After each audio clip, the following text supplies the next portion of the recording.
చూస్తే లైంగిక దాడి కేసులో అరెస్ట్ అయిన ప్రజ్వల్ రేవన్నను వైద్య పరీక్షల నిమిత్తం బెంగళూరులోని శివాజీనగర్ ఆసుపత్రికి తరలించారు. వైద్య పరీక్షల అనంతరం ప్రజ్వల్ ను సిట్ అధికారులు న్యాయమూర్తి ఎదుట హాజరుపరచనున్నారు. గత నెల రోజులుగా విదేశాల్లో తలదాచుకున్న ప్రజ్వల్ ను అర్ధరాత్రి సమయంలో బెంగళూరులోని కేంపేగౌడ అంతర్జాతీయ విమానాశ్రయంలో అదుపులోకి తీసుకుని సిట్ కార్యాలయానికి తరలించారు.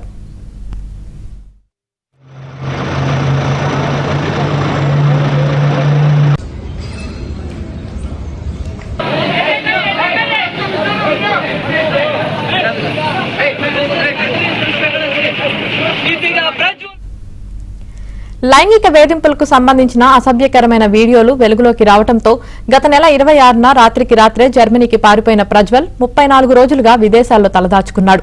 దుబాయ్, లండన్, జర్మనీ దేశాల్లో తిరుగుతున్న ప్రజ్వల్ ను రప్పించేందుకు సిట్ అధికారులు అనేక ప్రయత్నాలు చేశారు. బ్లూ కార్నర్ నోటీసులు జారీతో రాష్ట్రానికి తిరిగి వచ్చి లొంగిపోతానంటూ 3 రోజుల క్రితం విదేశాల నుంచి వీడియో విడుదల చేశాడు.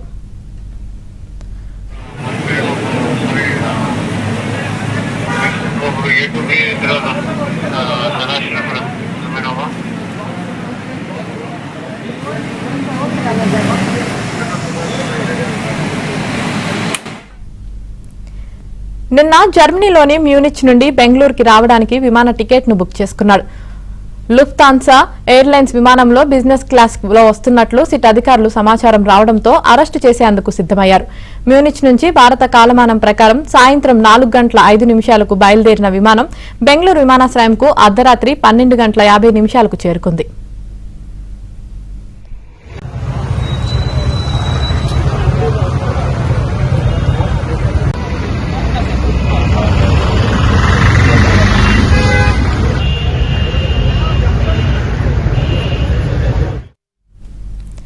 ప్రజ్వల్ ను అరెస్టు చేసేందుకు విమానాశ్రయంలో ఉన్న సిట్ అధికారులు ఎయిర్పోర్ట్ భద్రతా సిబ్బంది నుంచి ప్రత్యేక అనుమతితో టెర్మినల్లోకి ప్రవేశించి ఇమిగ్రేషన్ విభాగం దగ్గర వేచి చూశారు. విమానం నుంచి ప్రజ్వల్ దిగగానే ఇమిగ్రేషన్ అధికారులు అతడి పాస్పోర్ట్ తో సహా ఇతర డాక్యుమెంట్లను తనిఖీ చేసి స్వాధీనం చేసుకున్నారు. ప్రొసీజర్ పూర్తి చేసిన అనంతరం 1 గంట ప్రాంతంలో ప్రజ్వల్ ను సిఐఎస్ఎఫ్ అధికారులు అదుపులోకి తీసుకుని సిట్ అధికారులకు అప్పగించారు.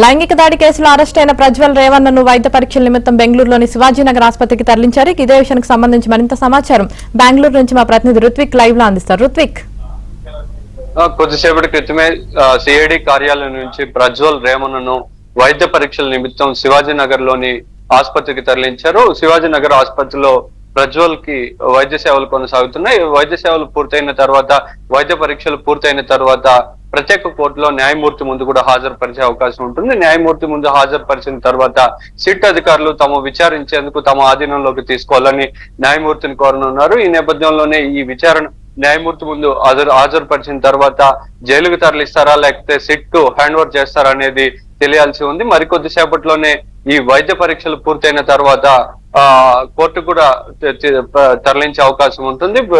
ఇవాళ వేకువజామున 1:30 గంటలకి ప్రజ్వల్ రేవన్నను సిట్ అధికారుల అదుపులోకి తీసుకున్నారు. ఎయిర్పోర్ట్ లో దిగిన వెంటనే కూడా జర్మనీ నుంచి అర్ధరాత్రి సమయంలో ఎయిర్పోర్ట్ కు చేరుకున్నాడు. ఎయిర్పోర్ట్ కు చేరుకున్న వెంటనే కూడా సిట్ అధికారులు ముందుగానే సమాచారం రావడంతో అక్కడికి చేరుకుని ప్రజ్వల్ రేవన్నను అదుపులోకి తీసుకున్నారు. ముందుగా కూడా ఎయిర్పోర్ట్ భద్రతా సిబ్బందితో సమాచారం ఇవ్వడంతో పాటు ప్రజ్వల్ రేవన్నకి ఇప్పటికే బ్లూ కార్నర్ నోటీసులు జారీ చేయడంతో పాస్పోర్ట్ వెరిఫికేషన్ గానీ అట్లాగే ఇతర డాక్యుమెంట్ల వెరిఫికేషన్ గానీ పూర్తయిన తర్వాత ఎయిర్పోర్ట్ భద్రతా సిబ్బంది సిట్ అధికారులకు ప్రజ్వల్ రేవన్నను హ్యాండ్ ఓవర్ చేశారు. హ్యాండ్ ఓవర్ చేసిన సమయంలో అక్కడి నుంచి కూడా 1:30-2 గంటల సమయంలో ఎయిర్పోర్ట్ నుంచి బెంగళూరులోని దేవేగౌడ ఇంటర్నేషనల్ ఎయిర్పోర్ట్ నుంచి కూడా సిట్ కార్యాలయానికి తరలించారు. సిట్ కార్యాలయం నుంచి కొద్దిసేపటి క్రితమే శివాజీనగర్ ఆసుపత్రికి తరలించి ప్రస్తుతం ప్రజ్వల్ కైతే వైద్య సేవలు, వైద్య పరీక్షలు అయితే కొనసాగుతున్నాయి. ఆ తర్వాత న్యాయమూర్తి ముందు హాజరుపరిచిన తర్వాత కూడా సిట్ విచారణకు స్వాధీనం చేసుకొని ఉన్నారు. ఆ తర్వాత ఎక్కడైతే ఈ మహిళలకు వేధింపులకు గురి చేశాడో ఆ ప్రాంతానికి కూడా వెళ్లి ప్రజ్వల్ని తీసుకెళ్లి హసన్ ప్రాంతంలో ఉన్న ప్రజ్వల్ గెస్ట్ హౌస్ దగ్గర కూడా, ఫామ్ హౌస్ వద్దకు కూడా తీసుకెళ్లి విచారణ అయితే కొనసాగే అవకాశం ఉంటుంది. గత నెల 26వ తారీఖున ఈ లైంగిక వేధింపుల ఘటన వెలుగులోకి వచ్చింది.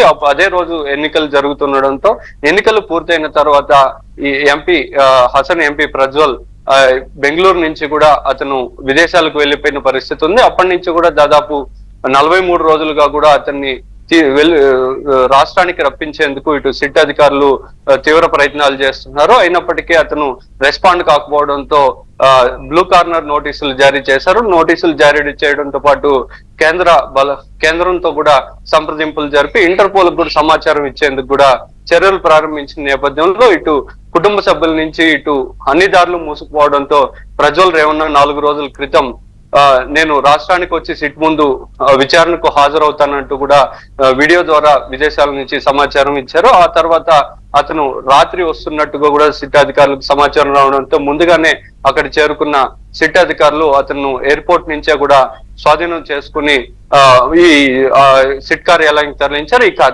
సిట్ ఎయిర్పోర్ట్ నుంచి ప్రజ్వల్ రేవణ్ణను అదుపులో తీసుకున్నప్పటి నుంచి సిట్ కార్యాలయానికి తరలించే వరకు కూడా అతని చుట్టూ కూడా మహిళా అధికారులే ఉండడం కూడా ఇక్కడ గమనార్హంగా చెప్పుకోవచ్చు. ఇప్పుడు ప్రస్తుతం సిట్ కార్యాలయం నుంచి ఆసుపత్రికి తరలించేటప్పుడు కూడా ఆయన చుట్టూ కూడా మహిళా అధికారులే ఉన్నారు. మహిళా అధికారులే కూడా ఈ కేసును హ్యాండిల్ చేస్తున్నట్టుగా కూడా తెలుస్తుంది.